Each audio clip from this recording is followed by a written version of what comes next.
Yo, Shortbox Nation. Actually, I did not like that, yo. Let me redo that yo again.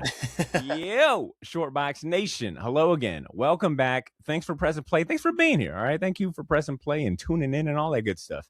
If you're brand new, welcome to the show. I'm your host, Bader Milligan, and this is the Shortbox Podcast, the comic book talk show where we bridge the gap between the panels of your favorite comics with the people who put their blood, sweat, and tears into making them. This is episode 509, and today I'm joined by writer, comic shop manager, and hip-hop enthusiast Zach Norris. Zach is based out of San Diego, where he helps run Now or Never Comics. It's a fantastic comic shop. I went there for the first time during my visit to Comic-Con, so a lot of firsts that weekend. Amazing shop. I talked about it in depth on my episode with David Harper, so if you want to hear more details about my visit to Now or Never Comics, check that episode out. But it's a great shop. And on top of managing one of the best comic shops I've been to, Zach is also the creator and writer of the comic book and hip hop zine C.R.E.A.M. Comics Rule Everything Around Me. How fucking it's right there. You know, it's one of those names. You're like, it was right there the whole time. Comics Rule Everything Around Me. Come on. So yeah, C.R.E.A.M. It's an amazing comic book and hip hop zine. Volume 1, which focused on comic book references and nods and hip hop lyrics, was a runaway success. It physical copies sold out. I think it actually might be on its third printing. I know it's available digitally. Volume 2 is coming very soon. I have a little asterisk there. We'll talk more about Volume 2 here in a sec. But it expands on the visual and thematic blend of hip-hop and comic fandom. So take a wild guess at what we're talking about today. That's right, my two favorite things, hip-hop and comics. Now, without further ado, let's bring on our guest of honor today. Comics rule everything around him. They rule everything around me and probably around you too.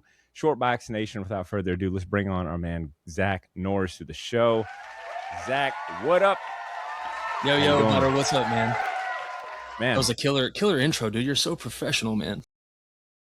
Thank you. I appreciate that. My man, Vigo, is going to edit all the bad parts and parts I stumbled. So I'm going to sound real good, but thank you for the compliment.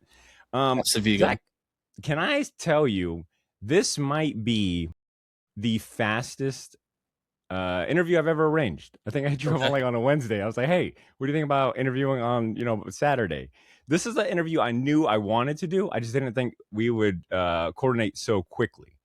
And I appreciate you wanting to do it, man. No, we saw each other, less than 2 weeks ago? And then you asked me about a week ago. And I was just trying to confirm with the family if I could sit down and be uninterrupted for a few hours. Yeah. And real quick, before I get too sidetracked here, gotta say, thank you for coming by the shop during Comic-Con. It's a pleasure meeting you in person on the note of meeting coming by in real life on the busiest possible day I could have, I mentioned it on the episode with David. I was like, I almost felt stupid for showing up and they're just about to do a signing with James Tynion and the whole crew, and you guys were having a line form.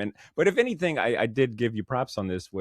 I think it was obviously the timing was a little oh shit, okay, he's got a lot going on. So the fact that you even took 5 minutes to be like, hey man, what's up? So good to finally meet you. I got a chance to buy volume 2 from you in person. You even signed it for me.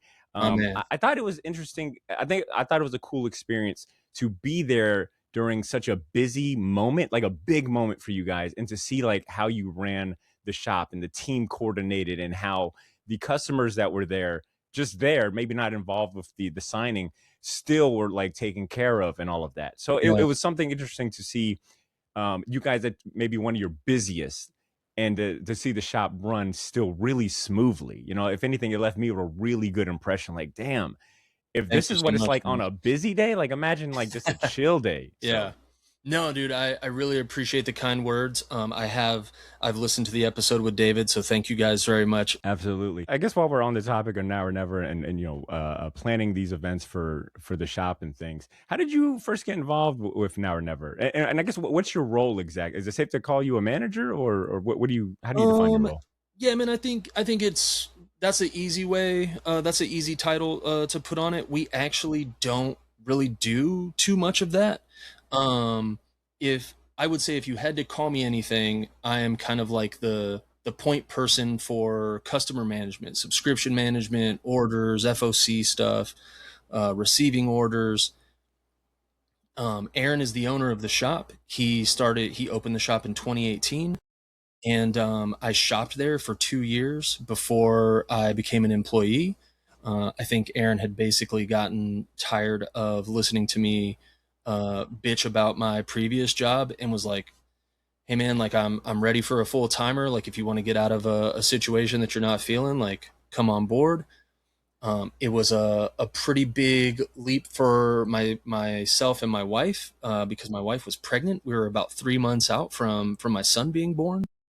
And I was like, "Hey, do you care if I give up this somewhat cushy job with an eyewear company and go work in the infamously stable and very profitable market of comic Lucrative books?" comic shop, not just comic book industry, like a comic retail shop, Yeah, you dude. know? Yeah. And my wife is about as down as anybody can be. And she was like, if this is gonna make you happy and this is gonna make you more like physically and emotionally and mentally available for me and your son, then yes, I want that for you and Man, for us. And I was like, let's get it.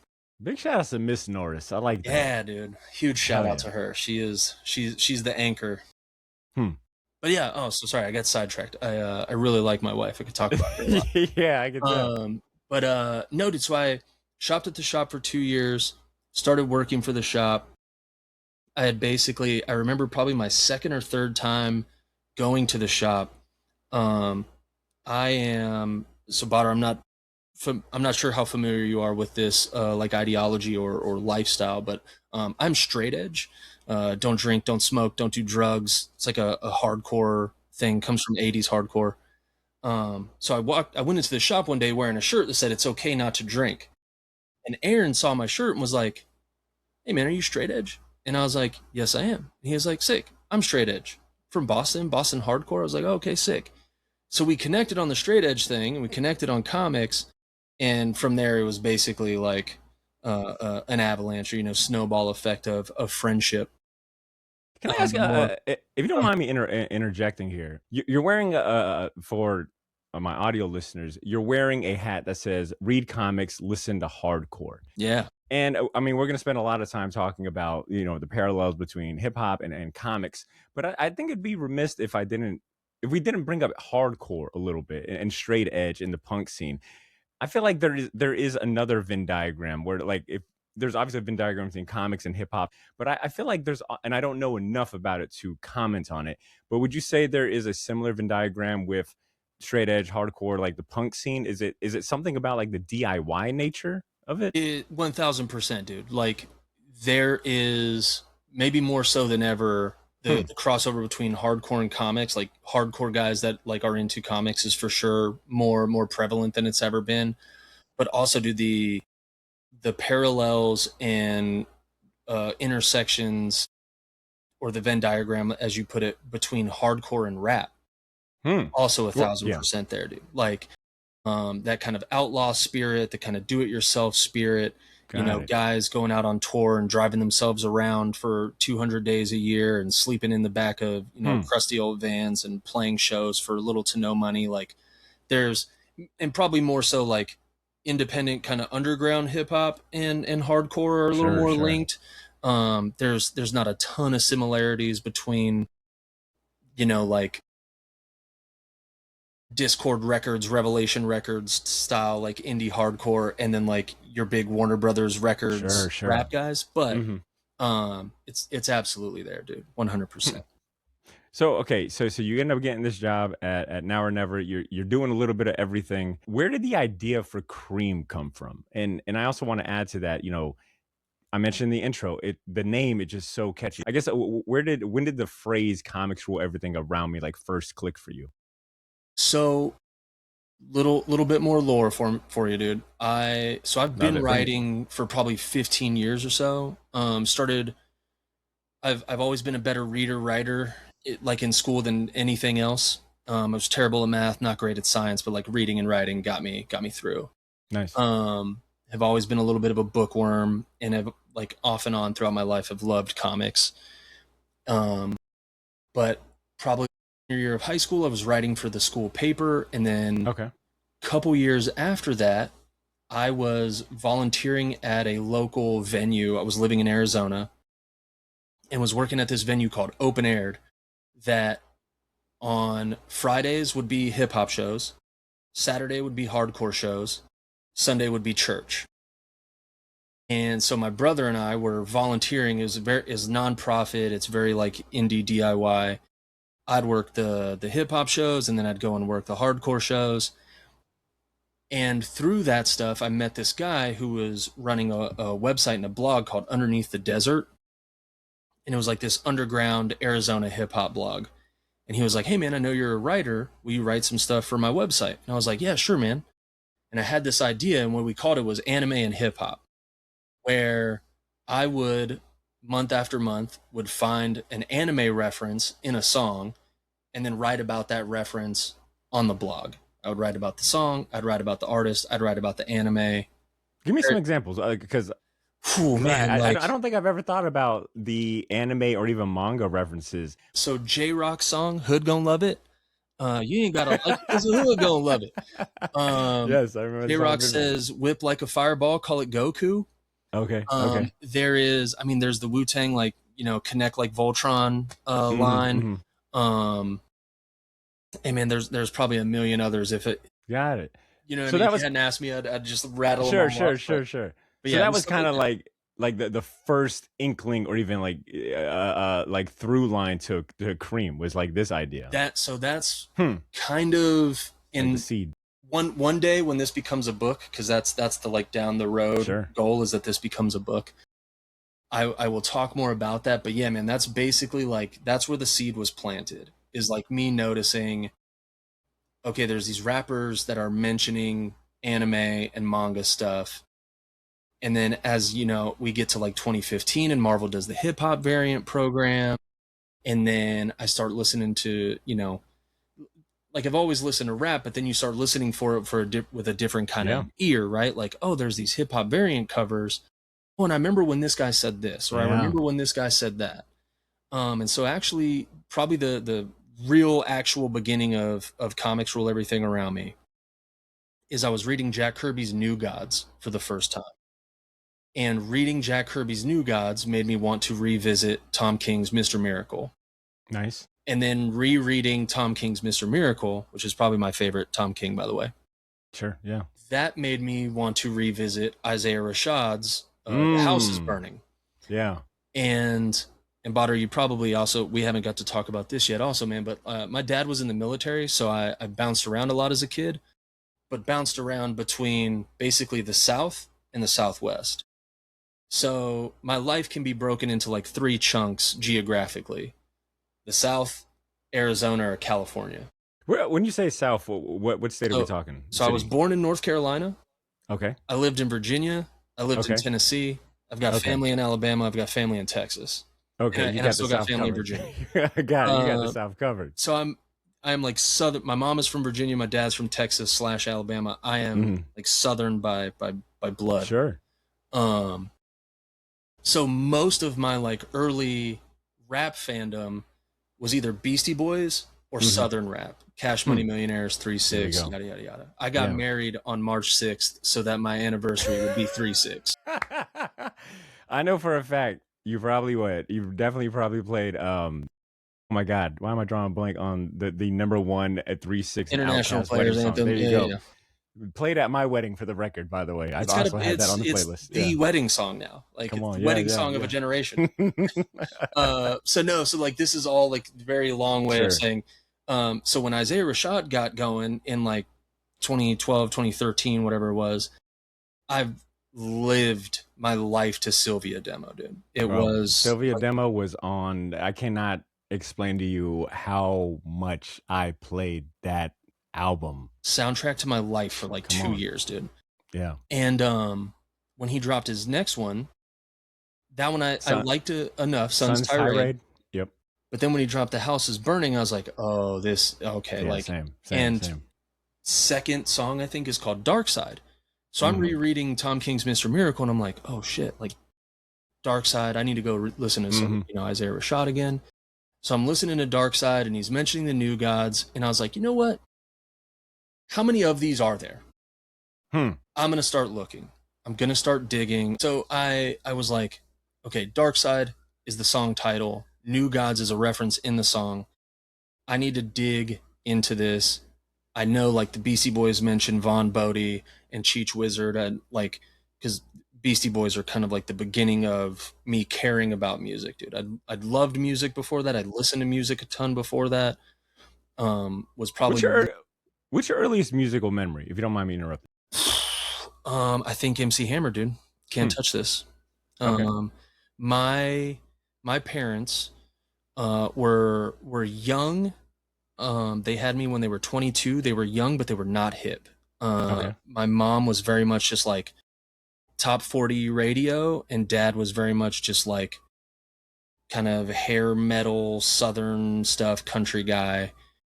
And so a lot of the music I was exposed to was either it was straight from the radio or straight from Mm-hmm. TV.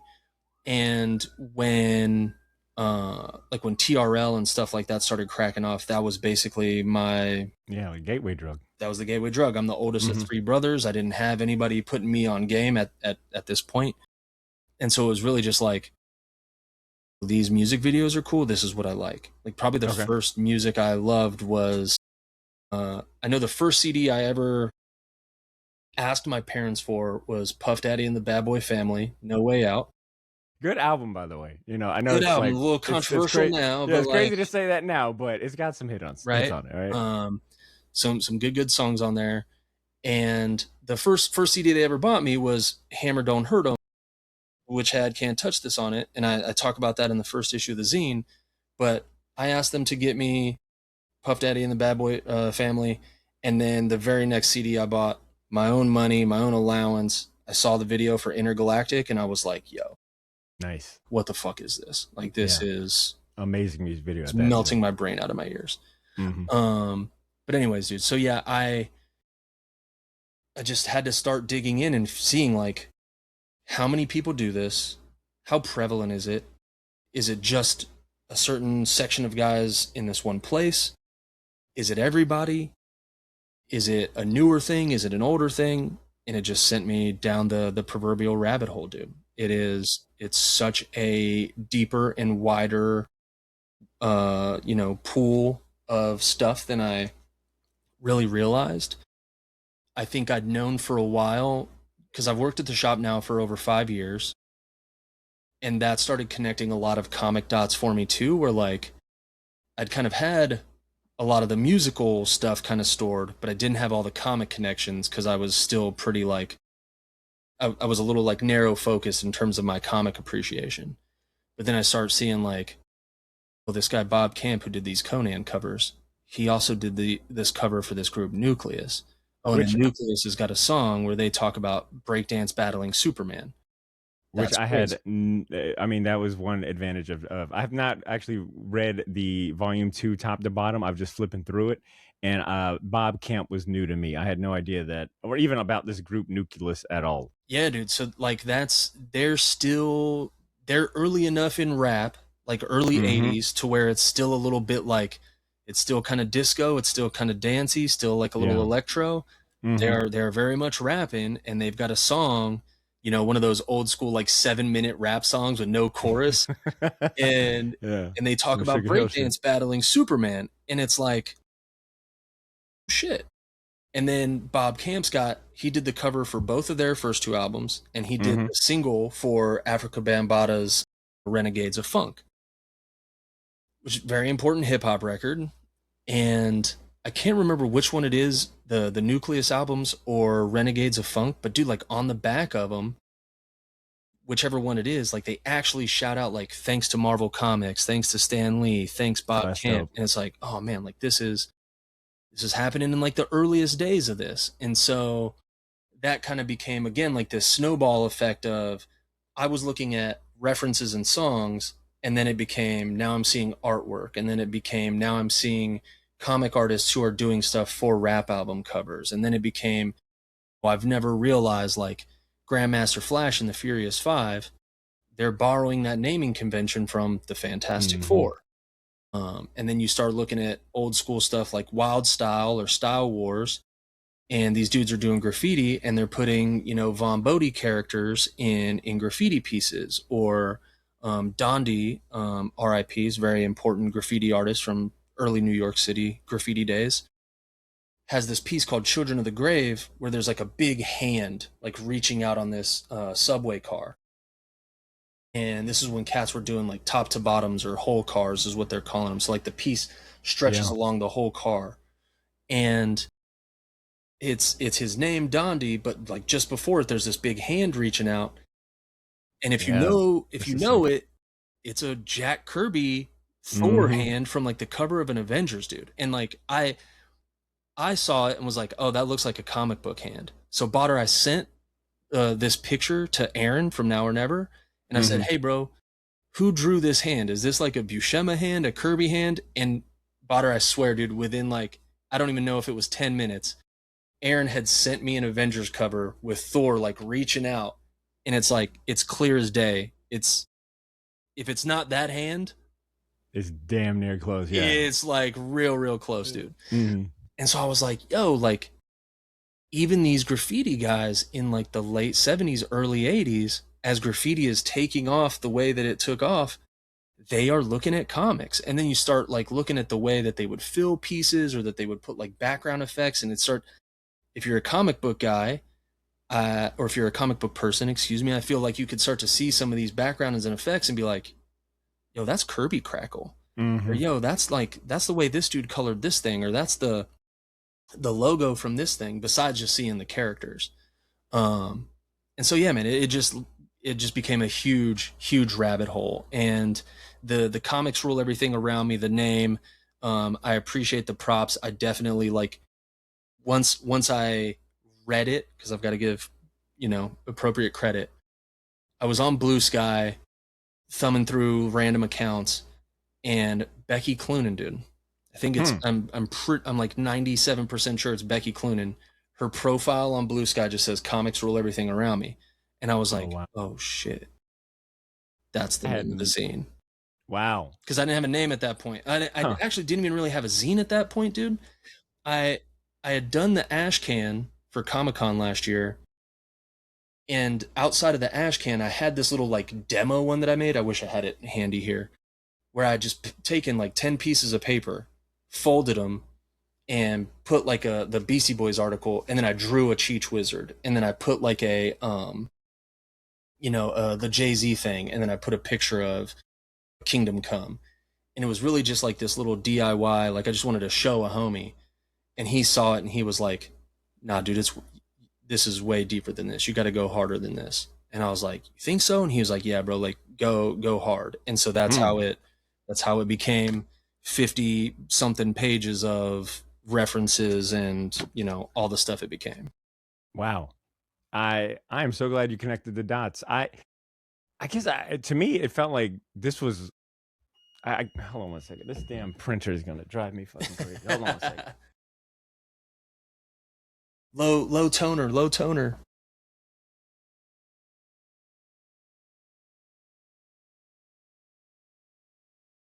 Okay. We cut that part out. Okay. What was it? Let me react to that. I'm so glad you connected the dots like that. I guess in my head, this zine project was a lot longer in the process making. I didn't know that a lot of this happened, just recently. I've been brainstorming and collecting info, dude, for probably 2-ish years, 2.5 years. Actually working on it, actually making it, writing it, editing it, designing, laying out for now, like a year, Comic-Con to Comic-Con. Well, I guess what I like hearing about this origins, one, kudos to you for giving props to Becky Cloonan, who is a genius. Like, it kind of is like, okay, yeah, she's like a genius at this thing.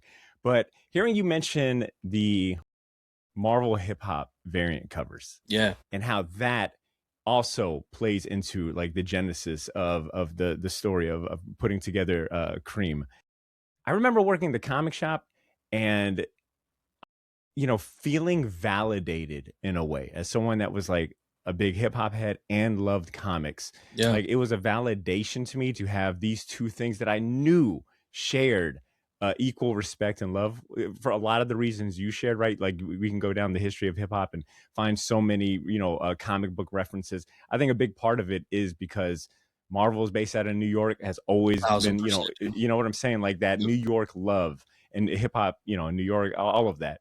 But there was something about being able to have conversations about these albums and these covers and who they homage at the comic shop. For me, it was like a big validation, like, oh wow, okay, I know I'm in the right place. These two art forms that I love have mutual respect. So it's cool to hear how that had an impact on you as well. Yeah, man. Um, but damn, I don't know what the hell I was gonna go over that. I think just hearing you mention the Marvel hip hop variants, um, I guess it just goes to show that I think that was a much more how impactful that campaign was. Like, obviously, it was wildly successful. I mean, Yeah. those covers were selling out all the time.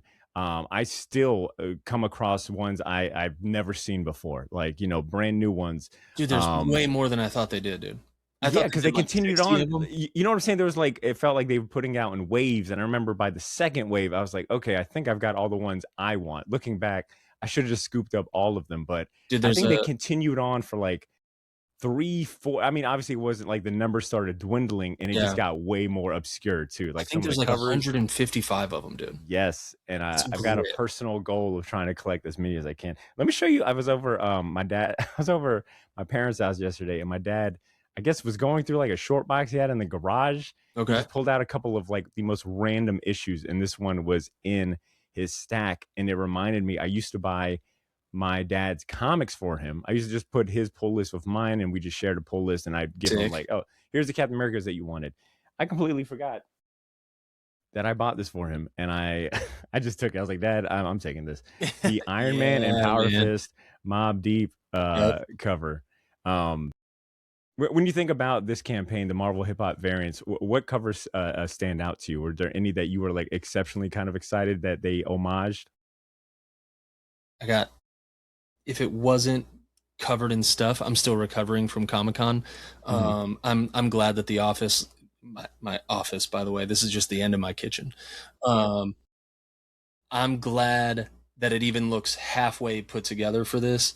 Hmm. Um, I think in my hunt now, dude, I've got about 45 or so, somewhere between like 40 and 50 of the hip hop variants.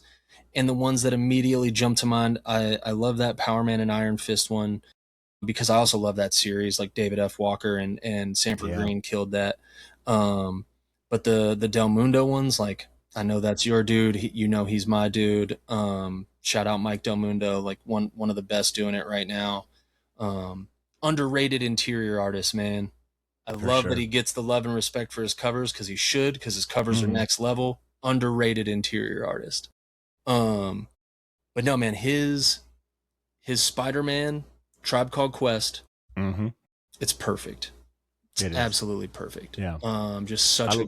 good, like it is just it's so New York, it's Yep. so Spider-Man. It's Hmm. a perfect recreation of the cover. And then all you do is you flip the girl in her stance into Spider-Man hanging from the web, and it's meant to Yeah. be, dude. And, It's meant to be. and it, and Spider-Man as a character with not only a rogues gallery but a supporting gallery Yeah, that lets you play off of that Tribe Called Quest cover, where it was like they had a who's who of hip hop, alumni, in their cover, and now you've got like Spider-Man's kind of rogue gallery and familiar faces. You know what I'm saying? Like, it's one of those perfectly executed. It was just to your 100%, credit, dude. it was perfect. And you know what, man? Mine. And I think Oh, what go I ahead. like. Good, good. Oh, I was just gonna say some of my other favorite ones are like, I love the Jay-Z Black Panther one. I love Ryan the Stelfreeze, I love that guy. Stelfreeze is one of the gods, dude. Yeah, he is.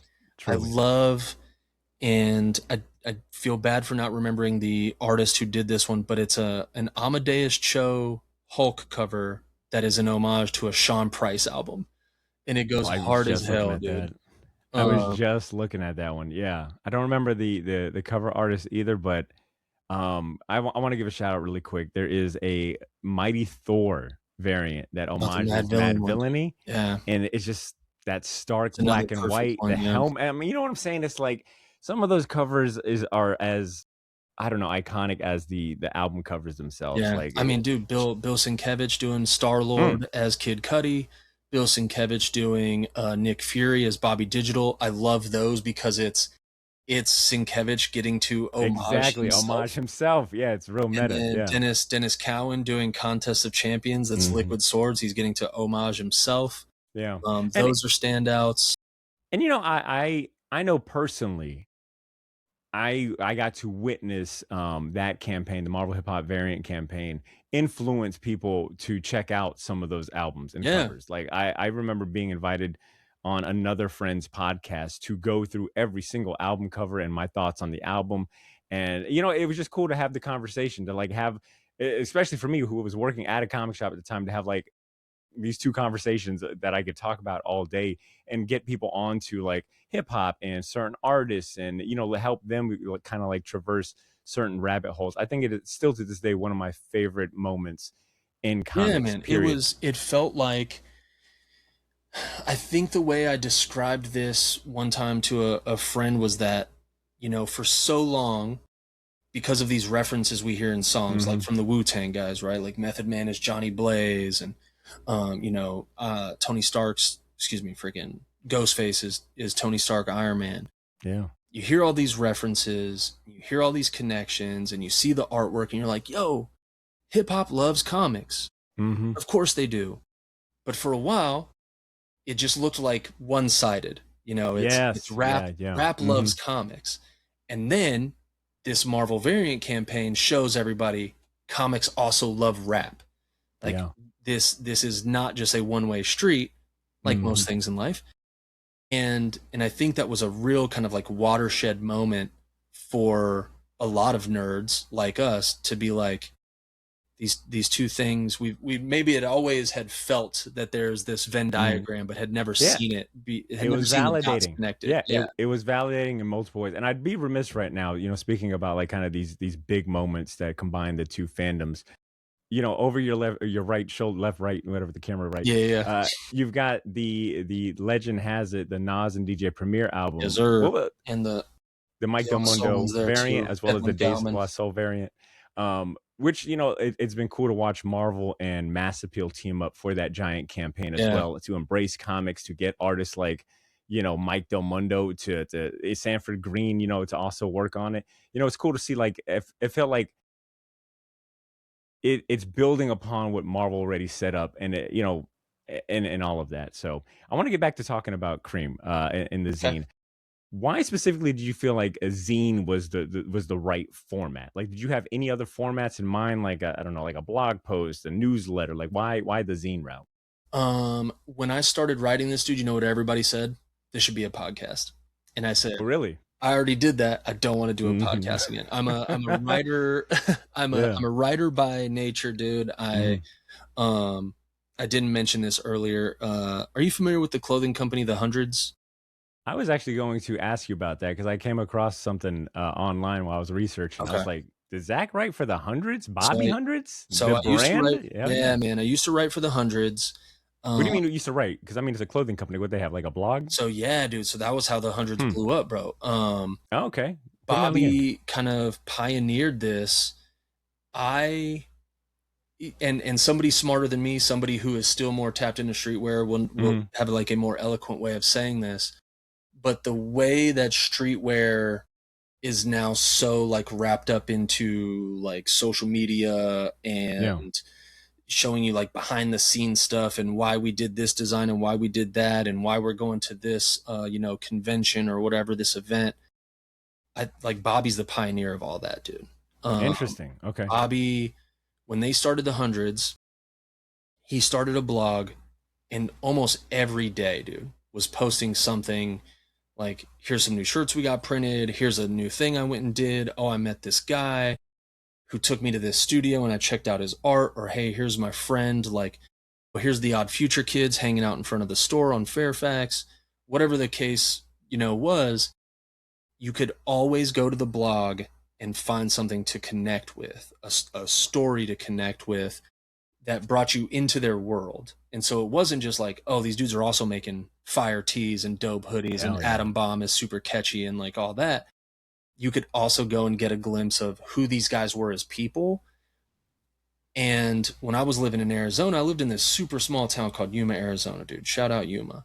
Um, I've got a little bit of a love-hate relationship with Yuma, Arizona, but like it's this super small town. It's military and agriculture. It's all it's got going on.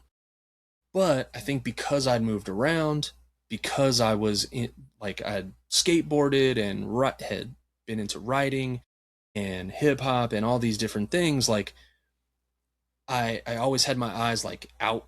I was looking for more stuff to like build up who I am. And I had a buddy that put me onto like sneaker and streetwear culture because he was from San Diego. My homie Josh, shout out Josh.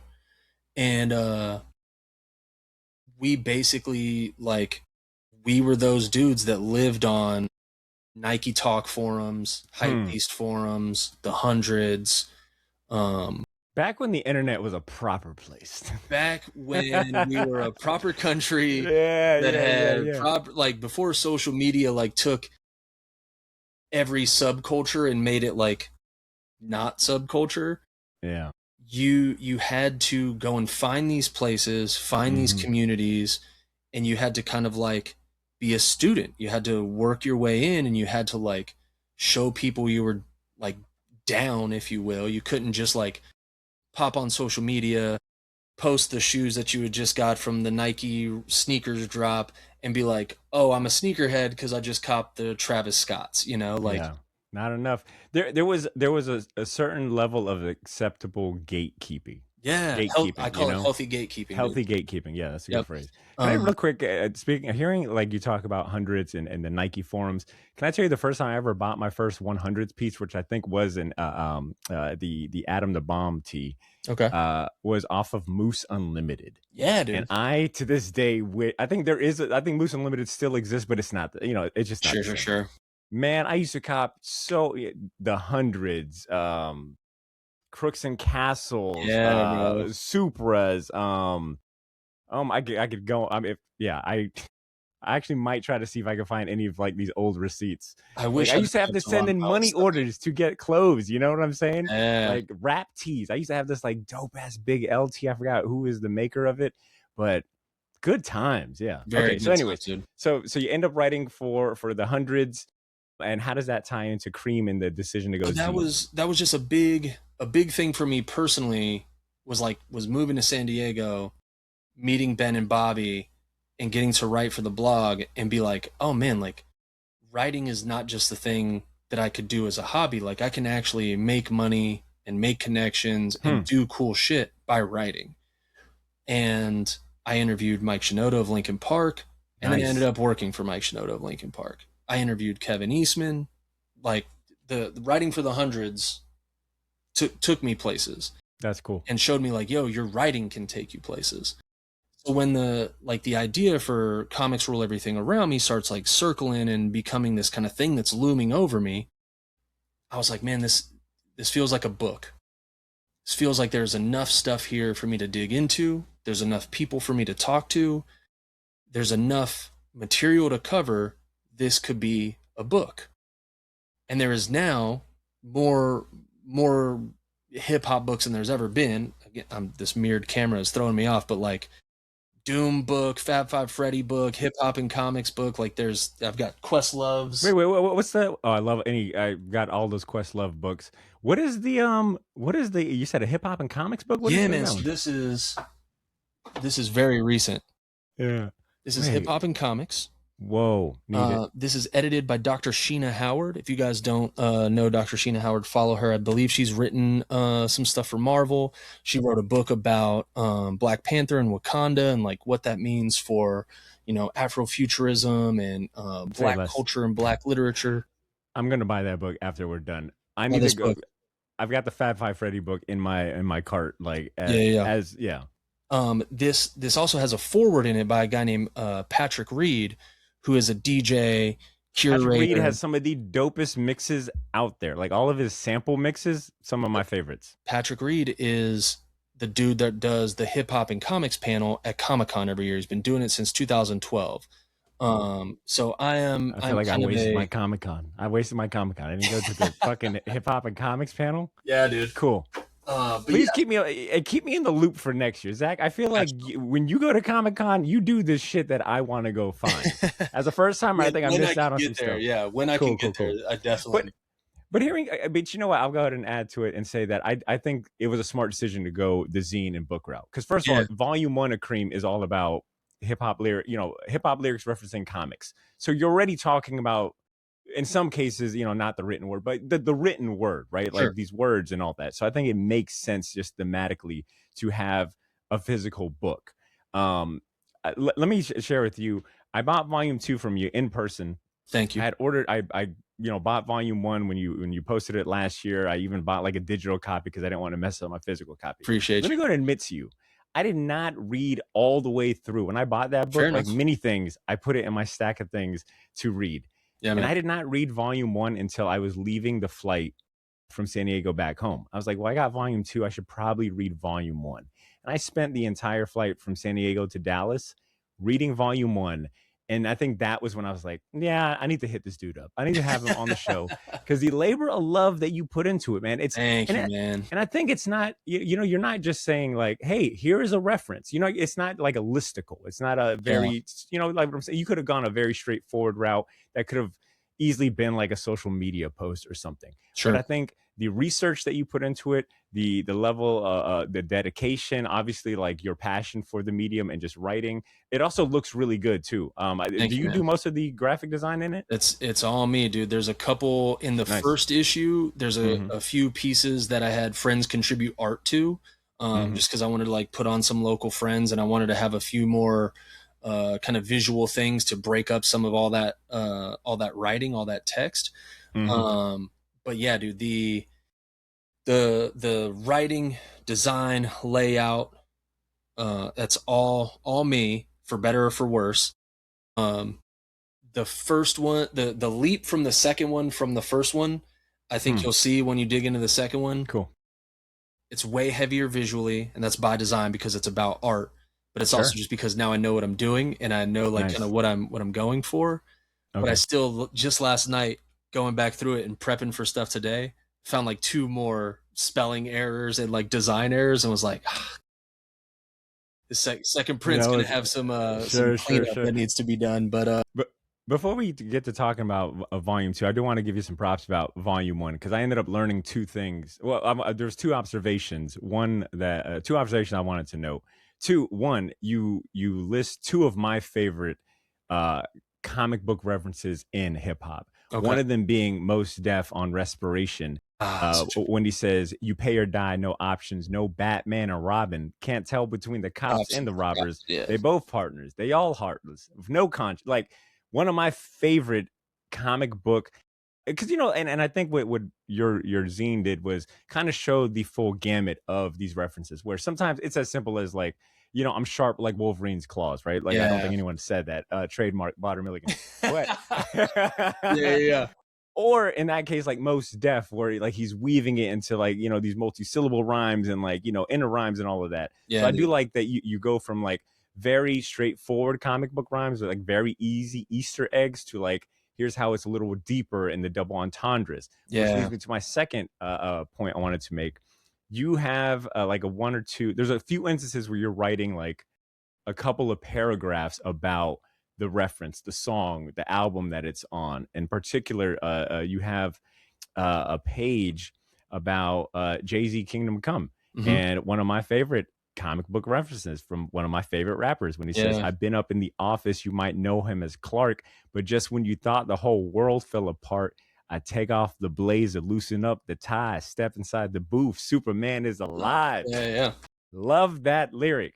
It's good. Little did Real I good. know that the out, obviously it's on the album Kingdom Come.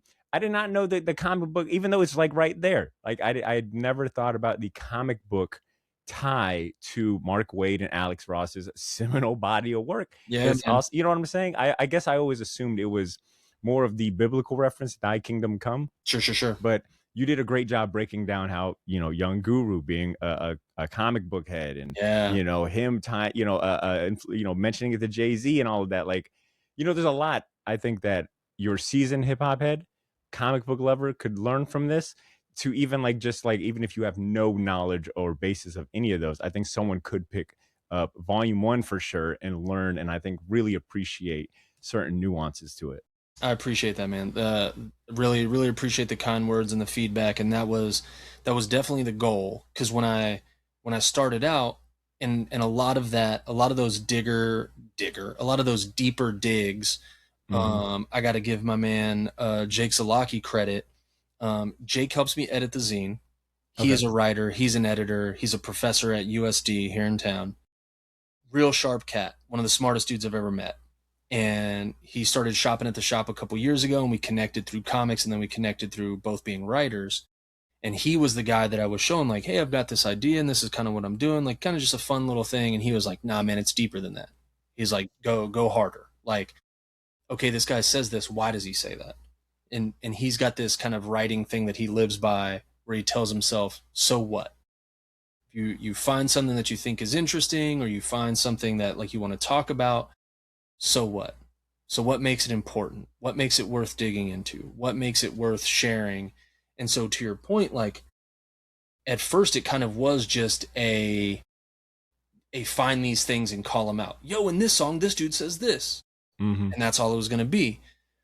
And I talked to Jake, and Jake was like, that's cool if you're trying to show how big it is and how often it happens. If you're trying to show like the breadth of this thing, Yeah, which the is why I ended frequency. up doing like the pages with the like the smaller examples. But he was like, but there's more to this than guys just being like, hey, Wolverine, hey, Spider-Man. And so that's how I got into the longer ones, where like Kingdom Come and Jay-Z. Like that was something that I had written that in there as just a reference, like, hey, Jay-Z mentions in one song, he mentions Superman a couple times, Batman, and Spider-Man. But then started digging into it, and I was like, all right, man, the song is called Kingdom Come, the album's called Kingdom Come. There's got to be something to this, right?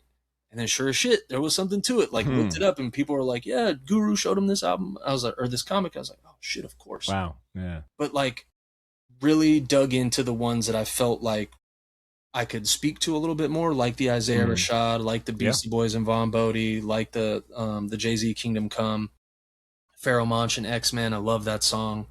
And that one was kind of just a little bit of a I knew that I could probably reach out to Mike from Linkin Park and ask him a few things about it. And so I love Pharoah Monch. He's one of my favorite MCs, so wanted to put that in there. But yeah, man, I wanted to have like 4 or 5 examples of long form stuff that really show people like, hey, these dudes aren't just saying this to say this. Yeah. It's not just filling in space in a song. It's not just like, it's no disrespect to Guru because he's one of the goats, but that line like lemonade was a popular drink and it still is. It's not just for filling space, you know what I mean? Like some of these comic book references they mean something to the MC, to the song, to the story. And so I was just really trying to dig into that and show people like, hey, there's something more to this than just dudes putting words together. Yeah, you show like it's methodical in some points. Yeah. You know, like there's a lot more layers to it, and I think that's what I enjoyed about Volume One. Which I want to go ahead and take a pause here real quick. Volume One, you know, I'd say pretty fucking successful for like a DIY zine that you were selling out of the shop. And real quick, uh, when you ended up actually getting these printed, I'm assuming like Aaron, you know, Now or Never Comics was very much like, yeah, let's sell them here. Like, was there any, I guess, hesitation about like mixing, you know, personal with work and all of that? Yeah, man. Like, I mean, there was a little bit on my end as far as like, is Aaron going to be cool with this? Should I do this? Am I kind of like taking advantage of the shop? But Aaron, I could sing this dude's praises all day. We could do a whole separate podcast about how good of a person Aaron Trites is. Cool. Shout out Aaron. Shout out Now or Never Comics. And I'm assuming forever comics are death. Yeah, and I'm assuming the reception from the you know customers and locals was, I mean, obviously pretty damn good. Yeah, man. That's the thing. Like, you know, to be fair and to not like make this seem like it's bigger than it is. First print run was 100 copies. We sold out. Second print run was 100 copies. Sold out. Now there's a third printing. Now there's the new issue. Probably sold roughly 100 or so of the new issue. And I like to think that I'm humble, and I'm also like really I'm my own worst critic. I'm my own worst enemy. And so I think of this stuff and I'm like, oh man, I printed 300 of issue 2 and it hasn't sold out yet. I fucking Yeah. suck. I'm done. Nobody cares. And Aaron's had to remind me a couple times, like, dude, you sold 200 copies of number 1 and you've sold roughly 100 of this new one. Think about the number of books that we will order from Marvel or DC where we won't sell 100 copies. Wow, that's a hell of perspective. And I was like, yo, like kind of like blew my fucking mind a little bit. He's like, some of our most popular books in the shop, we won't sell 100 copies of until we get to like the 3rd or 4th issue. I guess I bring up $15 zine DIY. He's like, you should be proud of yourself. People want to support you. People want to support this idea. And that is a testament. It's a testament to the shop, a testament to the subject matter. Like comics and rap mean something to people like you and me. And he was like, and it's a testament to you and what you mean to people here in the shop. And that's where community over commerce all day in Now or Never Comics, dude. People over profit. Like, I love that. Yeah, dude. And I guess I bring up the how the reception and its popularity and the successfulness, because I want to go ahead and just let people know that though volume, it sounds like they could still buy a copy of volume 1 third printing, but if they prefer digital, there's always the digital route. I have a link to where you can buy volume 1 in the show notes. Volume 2 hasn't made it to digital yet. It sounds like very soon, but you've still got a couple of copies that are available. What's the website that people can go to buy a copy? So the digital one is Gumroad. I've got a link in my bio on Instagram. Thank you for sharing the link. I appreciate it. Gumroad is just a service that allows people to create digital things and sell them online. I'm in the process of making my own website and getting things set up so I can sell it myself and not have to give Gumroad as much money. But for now, like, it's totally cool. I just want it to be out there. I want it to be available to people. Second issue is available at Now or Never Comics, or bang my line in the DMs and I'll get one shipped out. There we go. Okay, that's what I want. Until the website is up and ready, it's just, shoot me a DM and we'll handle, it's the cost of the zine, it's the cost of shipping. We're good to go. Small fee, trust me, well worth it. I do want to ask about the transition from volume 1, where it's a focus on hip hop references, comic book references and lyrics, etc., to volume 2, like you mentioned, it goes a more visual route, where volume 2 is literally titled Off the Spinner Racks into the Record Bins, which is more of a focus on, actually, you tell me, what is volume 2 about, and how is it distinctively different than volume 1? Yeah, man. So volume 2 is specifically about comic book artists who have done album covers for rap albums. And I had to kind of narrow that focus because there are a grip of albums that look like comic book covers or have like kind of comic inspired artwork. Like Loot Pack's album that the name is escaping me right now, or like Organized Confusion's Stress the Extinction event. Great. That's by a super talented dude named Matty Do, or Matt Do, I believe was his art name. But like, he was a great artist. He wasn't a comic book artist. Sure. And so I was trying to focus on dudes who were actually like a part of the comic book industry who had done these album covers. So it was guys like Bob Camp, Bill Sienkiewicz, Sanford Green, Mike Del Mundo, Mark Texera, and then had to stretch things a little tiny bit where guys like L'Amour Supreme, who's done all the Czarface stuff, he's not an active part of the comic book industry, but he did artwork for Zen the Intergalactic Ninja in the 90s. So like, he was a comic book artist. Sure, yeah. Those are good parameters to have.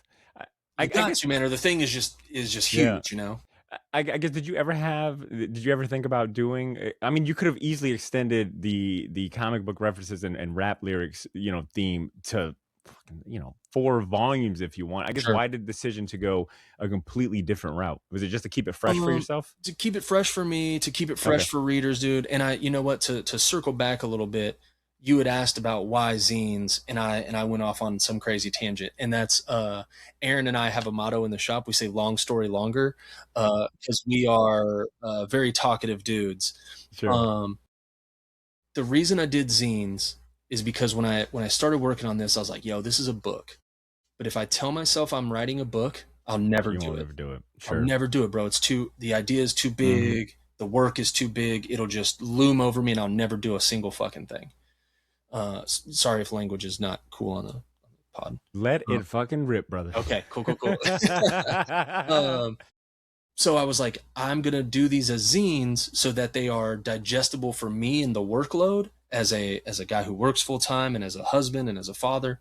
Um, the workload is digestible, and then it will help me find this, find the fan base, find the people that this means something to, and bring you along for the ride.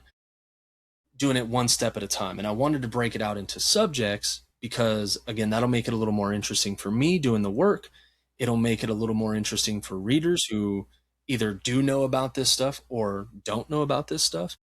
And so I wanted to go with the art route on this one because in volume one, we're talking about the stuff we hear. And because we're listening to this music and we're hearing these references, that to me felt like the stuff that is actually uh, is actually more in your face than the album art. Because a lot of times we don't see the album art. We're listening to this stuff on Spotify or we're listening to this stuff on Apple Music where we're just seeing, hey baby, where we're just seeing the like a little single cover and it doesn't mean that much, right? Like we're just listening to the music. Music is the thing we're there for. That's why I wanted to start there. We hear it more often than we see it. But then to go from the things we hear, the references we hear, the connections we hear in the music, and then turn that into, okay, I'm seeing this album art. And it just felt like the natural transition. And especially where because the first volume we're talking about lyrics, we're talking more about the rap side of things. Like the Venn diagram is more focused on the rap stuff. Because we're talking about lyrics, the focus is on rappers. In volume two, because we're talking about art, even though it's album art, the focus is on comic artists who are making this stuff. So it's balancing out that Venn diagram. And I also too, like there was just a part of me that wanted to have an excuse to talk about Mike Del Mundo and Bill Sienkiewicz Yeah. and Sanford Green. And a lot of it too was based on like who I thought I could talk to and who I thought I could interview. The first volume ends with an interview with Slug from Atmosphere. Very good interview, by the way. I've never heard him Thank you, talk man. to that extent about one. I didn't know he was like a comic book head to begin with. Yeah, Nor have I ever heard him.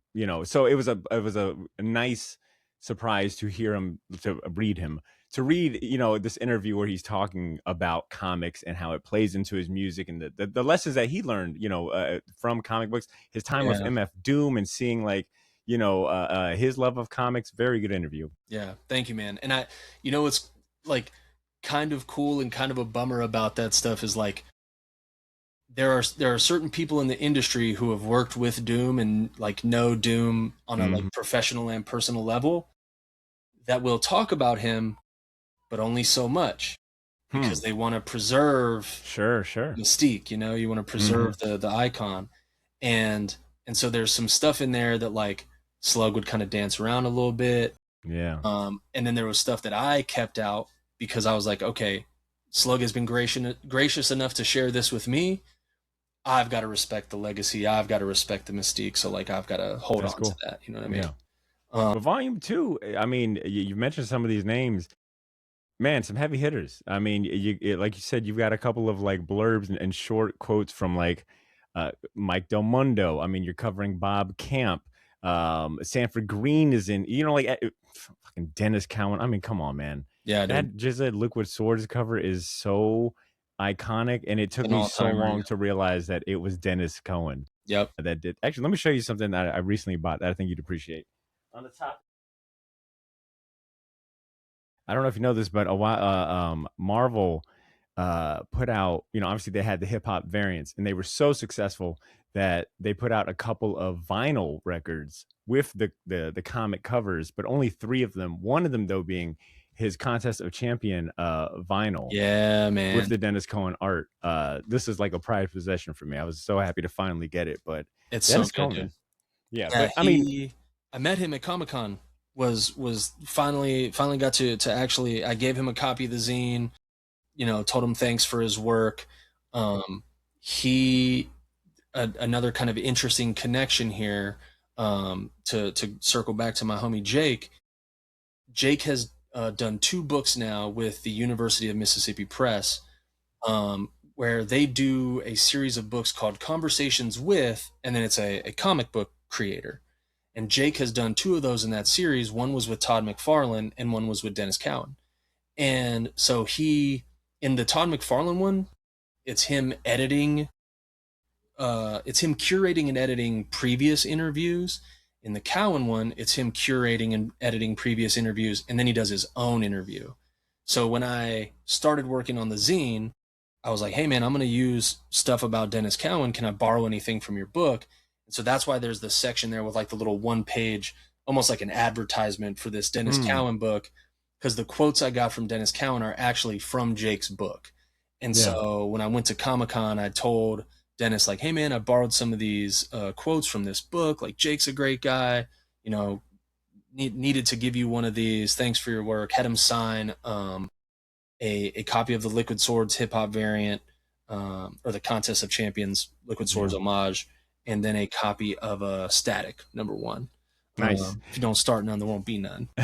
Let me ask you this: for during the research of Volume 2, was there any interesting tidbits, things that you learned along the way that maybe you hadn't known prior to like starting? Because I mean, just for me, I mean, flipping through it, I had no idea about Bob Camp having done all of those his involvement with hip hop, or even like learning about some of the covers that Bill Sienkiewicz has worked on. Like the Yeah. EPMD Business as Usual cover. Yep. I think that's an easy one to look at and be like, oh, that's just a really nice graphic cover, and It's just a it cool looks almost cover, painted. yeah. Yeah, it almost looks painted. Then you're like, oh shit, wait a minute. Then once you know it's Bill Sienkiewicz, you're like, oh, there's all these signs, and like Yeah. his style is very apparent. Did you have any like light bulb aha moments while you were doing Volume It's 2? almost all light bulb moments, dude. It's almost all like, there's I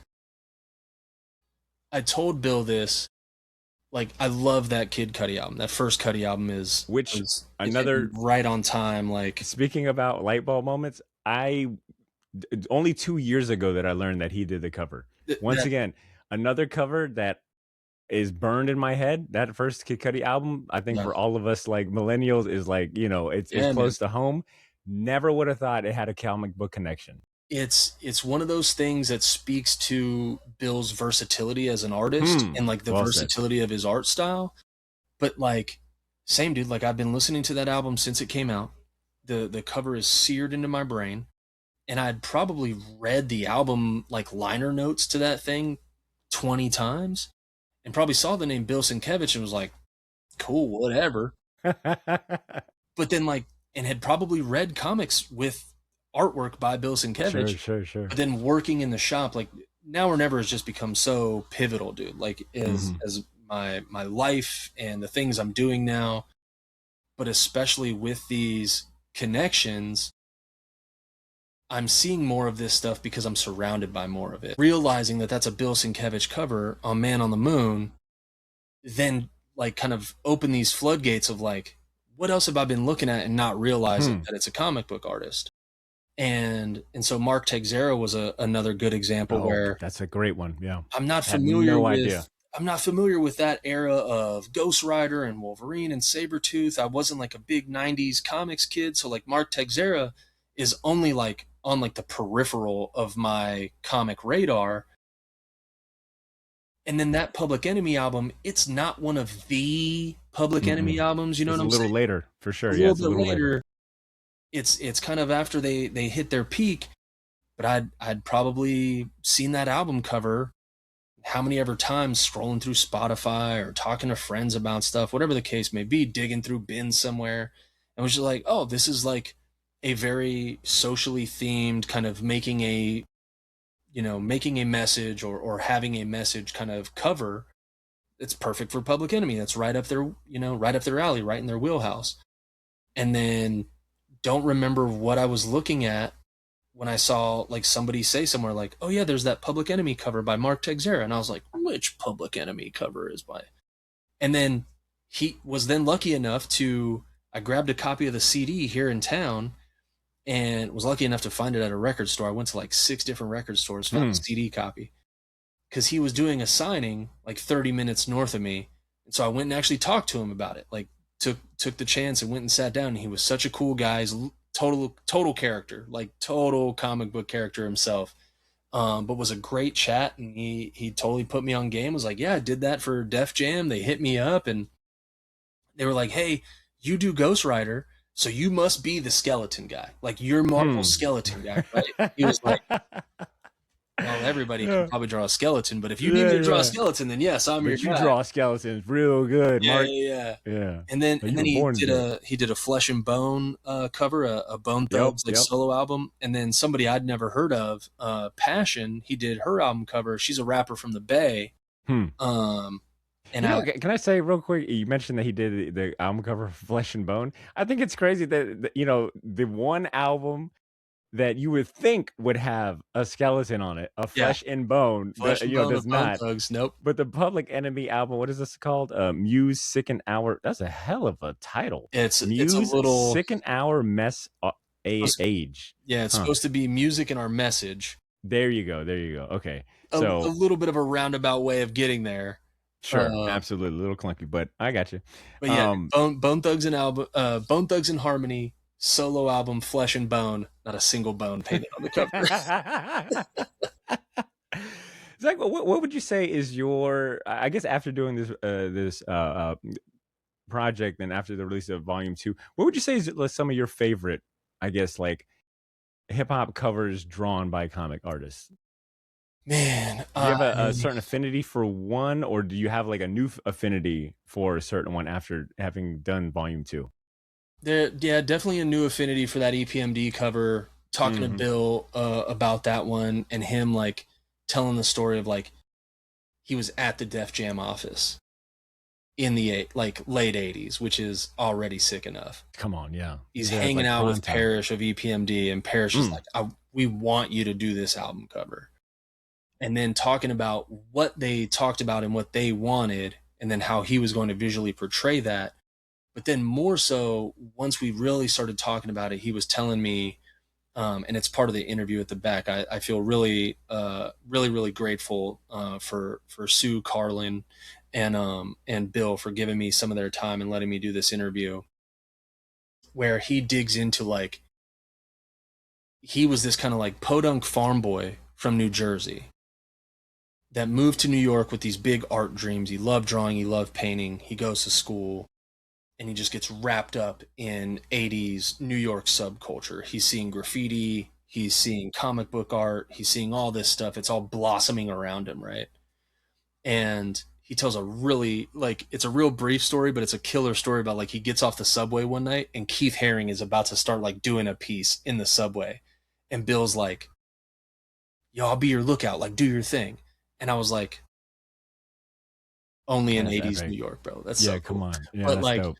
he digs into the kind of like subtext, or not even really the subtext, that's not the word I'm looking for. He dove into like the messaging of that album cover and what EPMD wanted. Like they're in a swamp, they're surrounded by these like FBI, whatever alphabet boys kind of gang is surrounding them. There's these dogs and there's helicopters and there's guns, and the guys in EPMD are just kind of standing there, kind of b-boy pose, like it's just real hip hop shit. Yeah. And Bill was like, I'm this farm boy, like white farm boy from Jersey, sitting in the Def Jam office, talking about this art for these guys, painting this cover for these guys, and I felt a kinship with them because I felt that, like, that urge and that desire to push back against authority. Like seeing the powers that be and how they try to hold certain people back. And so he's like, I wanted this album cover to express that. to express this urgency and this kind of like simmering rage and this real like fuck you. And he was like, it feels like NWA's fuck the police, but in a little bit of a different way.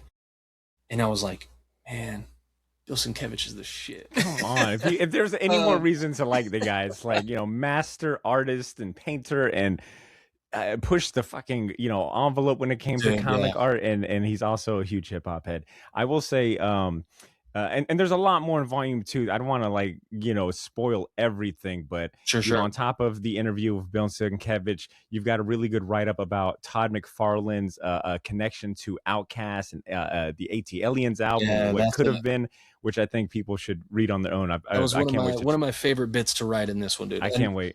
I know a little bit about that, but okay. Yeah, that AT-Aliens album, and I think you were the one that put me on to, hey, there's a mini comic book in the album linear notes in AT-Aliens, and then issue 2 picks up in the single for Jazzio, which I can't find yet because of you. I actually went to my record shop like a month ago and bought the AT-Aliens CD just for that comic book. Yeah, there's like 2 or 3 different versions of the single, so you gotta find the jewel case one, and it's got a little yellow sticker that says comic. It says comic book, yeah. I got a few saved on eBay. But I think I'll go ahead and chime in here and say, I think you put a spotlight on Chris Bachalo in this zine.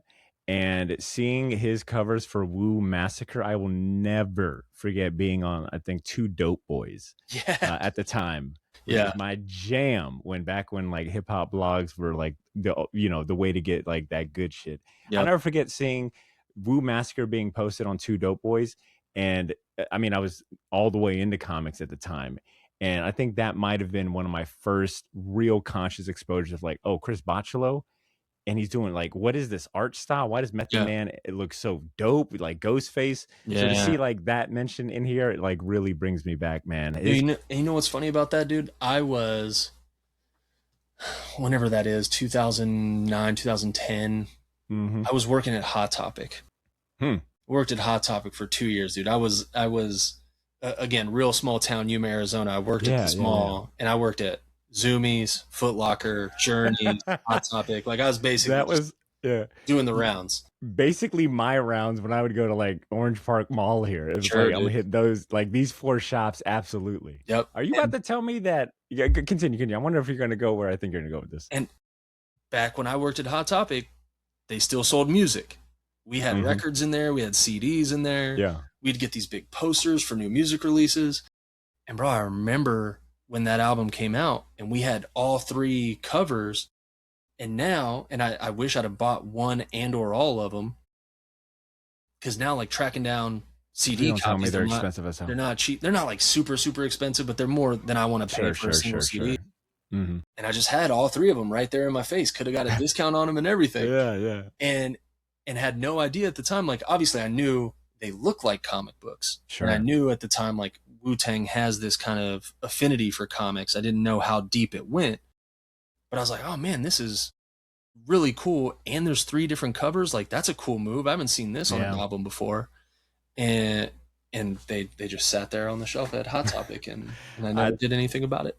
Well, I know that Hot Topic is good at getting you a t-shirt with like every single album cover you could think of. And I want to say, I remember seeing Hot Topic sell like that Woo Massacre design on a shirt. Probably. Now I'm going to have to track down all 3, because you're right. It is. I didn't think about that then, that these are basically variant covers. They are. So cool play on like, comic book culture meeting, the Wu-Tang. So, and that felt unique for the time. Yes. Because now it happens a lot. To shout out our boy Mike Del Mundo, like the Legend Has It variant. That's not the main cover for the Nas and Primo album. That's the variant. He did variants for Alfredo too. Like, yep. Everybody, not everybody, but a lot of people are doing variant record covers now. But I don't want to say it was the first, but it's the first one I noticed was that Wu Massacre doing 3 different covers. All right. Zach, I got 2 more questions for you, and then we could wrap up. But 2 important questions. All right. When thinking about, because you're mentioning like, hey, this passion project you put your heart and soul into, you had the benefit of having a really good support system with Now or Never, with Aaron, motivating you, and the response from the customers and all of that. I guess as someone who, obviously works at a comic shop as well, what would you say? What are some tips, advice? What would you say makes for a good self-published comic or indie comic? Like stand out to a retailer when a creator walks in. Imagine like it's someone trying to, hey, I also did this zine about this thing I'm really passionate of. Can I sell it here? Like, what are some advice that you would give to the like that indie creator that's trying to also like, get their work into a legit comic shop, a respected shop? Yeah, man. That is a good question. I would say first and foremost, come with the right attitude. um, Shops want to support people, dude. Well, I don't want to speak for all shops. Now or Never wants to support independent artists, and we make a point, we make an emphasis to support local artists from like the San Diego area because that's where we are. We want to support the people that support us, but we've got books in the shop from indie creators in LA, New York. Like, we want to have that stuff in there, but also the shop only has so much real estate. Even with our new expansion that we did in December, there's only so much room to put comics. So you got to go in with the right attitude and reasonable expectations. If you're a guy that's making your own indie book and you roll into a shop and they say, "Yo, we'll try 5 copies," be ready to do 5 copies. A lot of shops can't just like, "Oh yeah, give us 25 copies of this book, Mr. Insert name here that nobody knows about." I'm fortunate to work in the shop and have the, like you said, the support system. Otherwise, when I've sold the zine to record stores, and I'll go in and I'm like, "Hey man, I sell these things for 15 bucks. I'll sell it to you for 7." Hmm, Basically cost for me. I'm not making any sure. money. I just want it to be in the record store. Yeah, good And so there's opportunity. copies of there's like, first guy bought 5 from me because he was cool. Next dude bought 3 from me. There's another shop that I'm gonna go hit up soon with issue 2.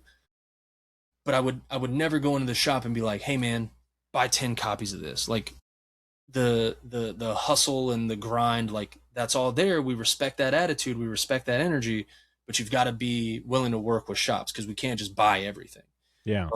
We don't go hard on every Marvel book. We don't go hard on every Image book. There's got to be a level of expectation. Um, and then the other thing I would say is quality, but don't think about quality as like the quality of your artwork, because if you're an amateur, if you're getting there, like, we understand there's levels to this. Not everybody's Mhm. going to walk in and have a book that looks like, Daniel Warren Johnson and be like, "Hey, can you buy my indie comic?" What I mean by quality is like the presentation. So many people will come in with stuff that is, the cheapest paper at Kinko's, and it's stapled together and it's all uneven and it's not Hmm. folded properly.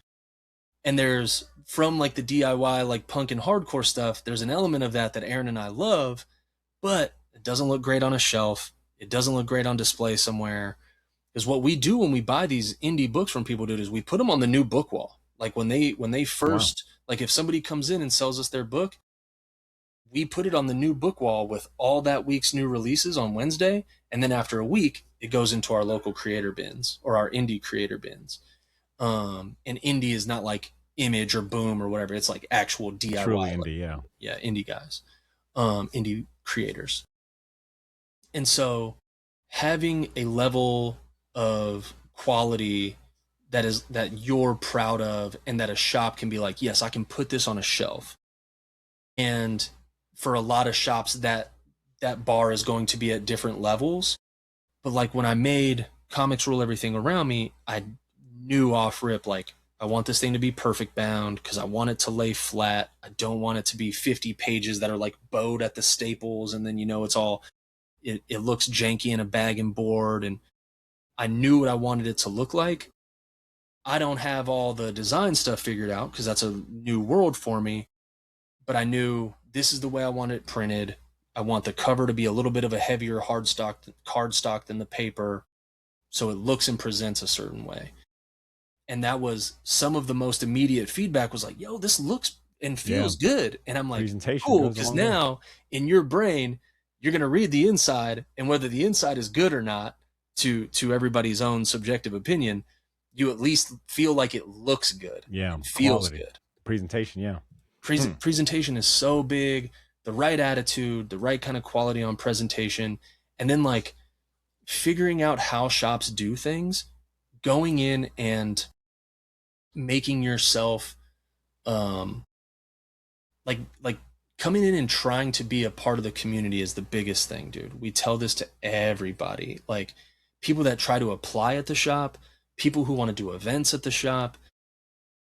We just wish that more people understood we can't just have everybody in off the streets and do a thing. It's the people that come in and they want to have conversations and they want to support the shop and they want to be around. They want to be a part of the San Diego comics community. Those are the people that we want to give a spotlight to. Because also, again, part of our kind of routine is we don't just buy these books and slap them on the shelf. A lot of times, what we'll do is we'll tell these creators, hey, let's set up a local creator showcase. Let's have you do a little signing for your, or let's have you do a, a showcase or a personal signing for your book. You sell it yourself to people who come into Now or Never on like a new comic book day or a Saturday. Sell it yourself, make the most money you can selling it directly to people. And then when you're done, we'll buy copies off of you at a wholesale rate for then us to have for the shop. Because we don't do consignment because that's messy. We don't want to like have anybody's stuff and it gets messed up, yada, yada, yada.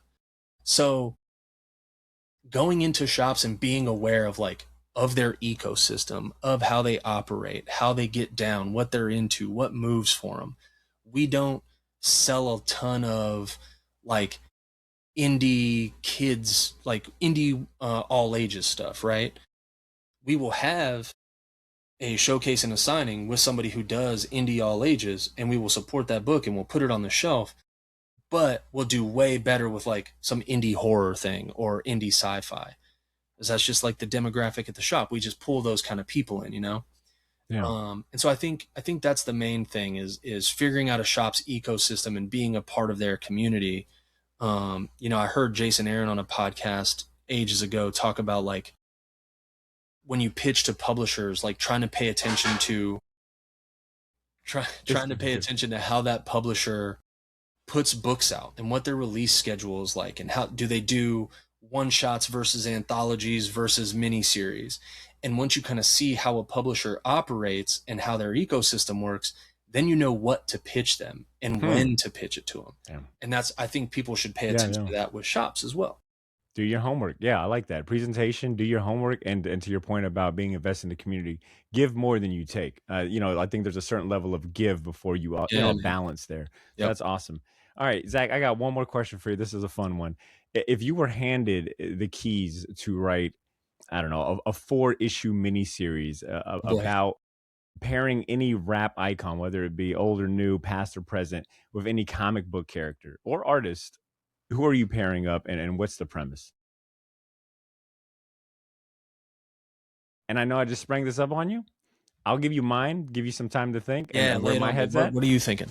I think there is an opportunity, as someone who is a huge Brew Baker Sean Phillips fan, and the whole kind of crime noir, like that whole premise. I think there is an opportunity to tell more of those stories in comic books about rap. And I'm specifically thinking of someone like Freddie Gibbs, or like Raekwon, who kind of paint themselves as this like larger than life, like just sometimes like the nitty gritty crime. Like when you think about Raekwon's first album, it is very kind of like mafioso, Cuban Links, the Purple Tape, all of that. I would love to see someone like Ed Brubaker or Sean Phillips, do their story, like do a Raekwon inspired, like bring Raekwon's basically storytelling and all of the raps and like the imagery he has, bring it to life in comic book form. I think there's an opportunity to tell more serious kind of crime noir comic books based off of like rap, stories and characters. I agree. And I'm going to show you Oh, the 12 Reasons to Die. Yeah, Matt Rosenberg. I talked to Yeah, him yeah. about it. That Okay. is right. I guess it's been done. Somebody read your dream journal, dude, and Yeah, yeah, they yeah, made this yeah. book. Matt Rosenberg, genius. That's a good one. Is You uh, really do got it all. when you said the crime stuff, I was like, oh, he's right. Like, and that actually do so that I'll piggyback off that. I when I interviewed Mike Del Mundo for Sketched, Hmm. 'cause of course my answer is going to have Mike. Like, Oh, absolutely. Yeah. shout out Mike. There to me, and I would love for somebody to put me on game with more people. I love Hmm. learning. That's a big part of the zine. Is like I don't know it all. I'm always trying to like learn new information and soak it all up. I don't think there's anybody that is more. There's two dudes that are the comics and hip hop like comic professionals, and I think that's Sanford Green and Mike Del Mundo. Mm, As that's fair. far as the stuff that they've worked on and the way that they are connected to hip hop, the artists they're Hmm. connected to, and then the books that they make, and the I said this in the write up with Sketch that like Mike's hip hop work is comics, his comics work is hip hop, point blank period. And I think you can say the same for Sanford Green. When I talked to Mike, I joked with him that like I think there's a cool kind of like comic series you could do where like somebody's trying to go back in time and like fix like historical wrongs that have happened in hip hop, like when Grandmaster Caz got his rhyme book stolen, Oh, nice. City Hill. and Yeah. when RZA's like studio flooded and like Mm. damaged all his recording gear. And then I think there's like somebody else who like there was a fire that like damaged a studio. So you're basically pitching like hip hop what ifs. Like Like hip what hop what if ifs where like RZA's basement never flooded and we got that? Was he working on on a you got like someone's entire album got lost? I and think dude Inspector Deck. Yeah. like a whole album, and then like the Wu-Tang sound kind of like changes, bro, Mm, because you mm-hmm, like you mm. lose He this lost material, you everything. lose the, you know what I mean? Damn, that's good. But No, like I that's it. I think there's a cool like I don't think it's Doctor Strange, like maybe it's Miles and Doctor Strange, where Yeah, yeah, somebody like yeah. needs to like jump back in time and Hmm. like fix these things. But I thinking about it right now, what I think I would like, and you did this to my brain with the crime thing, the Brubaker and Phillips. I want to see a Ninja Turtle story Mm. that is Ninja Turtles and Wu Tang Clan. I didn't. My brain just exploded. I didn't even know that was a possible combination. It's right there, bro. It's right It there. is Like truly right there. Once again, it Turtles and Wu Tang Clan going up against the Foot, illustrated by Mike Del Mundo, written by me and Mike Del Mundo. well, now I'm like, shit. I kind of, I Mike Domono, obviously, that's the man right there. Yeah, yeah, yeah. Now I'm like, I don't think I've ever seen Chris Bachalo draw the TMNT. Now I really want to see that. He's drawing the Wu Tang apparently. Yeah. Damn good answer. Okay, Yeah. real quick, Zach. One last lightning round question that just came to mind. Let's end it on another comic book high note. What is your favorite comic book to recommend to people at now or never? Like, is there a sleeper comic book title that you feel like not enough people are reading? Let's end it that way. Oh man, gotta be. You want it to be like a sleeper thing that people aren't reading, or that I So think people need wherever to be your mind reading. goes, yeah. Because the one that I sell the most of, dude, is Murder Falcon. I Huh. Yeah, I Beautiful push comic. incredible book. I push Murder Falcon and Daniel Warren Johnson stuff on people a lot. I love, and we're getting a lot more of this nowadays. You and I could have a whole other conversation about this, but people are so much more receptive to suggestions, and people are looking for suggestions. I think And that's the beauty of the comic shop yeah, culture is that it's fun to go in and overhear a conversation or be recommended some, especially when you build a good rapport with the staff or the person running the shop, and they start to get to know your taste. Big shout out to my old Amber, Amber Super Comic Shop counter girl. That's how it used to be. I used to go in there and she'd be like, I think you would fuck with this book because I know you I like XYZ. yeah. So No, yeah. and that's the name of the game, man. We have Hmm. over 300 subscribers, Wow. and that's our bread and butter. Like especially when somebody's got something that's coming out that we really love. So I will say this: I push DWJ and Murder Falcon a lot. Murder Falcon is probably one of my favorite books, if not my like top tier favorite book of the last 10 years or so. But I think the sleeper book that I try to throw people on a lot is a Tradmore book. It is written by a gentleman whose name I'm not sure if I'm pronouncing this right. His name is Alish Kott, Aleskot. He did some stuff for Marvel back in the day. He did this Image series called Zero that was like an anthology spy series where each issue was illustrated by somebody different, and Tradmore worked with him on that too. But Alish and Trad teamed up, I think, just before Silver Surfer Black or just after. I'm not sure the timeline. And they did a book called The New World. And it is... I cannot believe I've never seen this. It gets lost in the Trad, like once he did Silver Surfer Black and then Doctor Strange Fall Sunrise, like people know those, people know Luther Strode.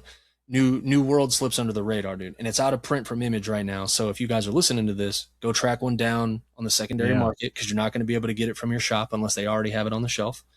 The New World is Romeo and Juliet in a dystopian America where we've become a surveillance state that's obsessed with reality TV. So it's like right now. I was about to say, Zach, I asked for a comic recommendation. I didn't want to like watch the news. Yeah, I didn't mean to give you like a biography of America. But no, man, and it's funny, it's sweet, it's got a ton of heart, it's got some epic action, and it's got Tradmore like kind of just after Legacy of Luther Strode, where he's pushing the boundaries and he's starting to get a little more bendy with it and a little more loose with his proportions and stuff. But he hasn't gone full like Silver Surfer Black, Doctor Strange Fall Sunrise. Yeah. And the main character is a guy named Kirby, who is straight edge. He's a hacker. He falls in love with a young woman whose name I can't remember right now, but she is a police officer that participates in this like reality TV thing where she busts, bad guys doing crime, and then viewers vote if she's going to kill them or not. And she's like kind of bucking against the system. They meet, and it becomes this whole like big crazy adventure with Tradmore drawing his ass off. And so go find The New World if you can find it somewhere.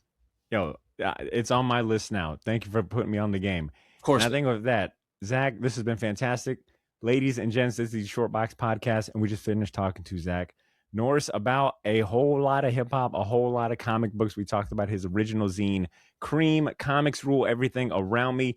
Like I said, I'll have links. I have a link to the digital version of Volume 1, which you can buy on Gumroad. And then you want to go ahead and stay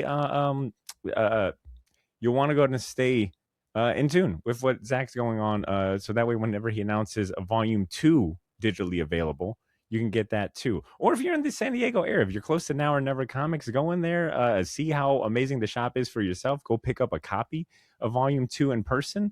Go pick up a copy of Volume 1 while you're at it. I'm having links to Zach's social media, so that way you can stay up to date with what he's got going on. And Zach, this has been great. No, man, thank you for having me. You run a great ship over here. You got a great show. You've talked to some really epic guests, so I am humbled and honored to be a part of the Short Box Nation, the Short Box guest roster of killer creators. So thank you very much, man. And shout out Now or Never Comics. Comics Rule Everything Around Me.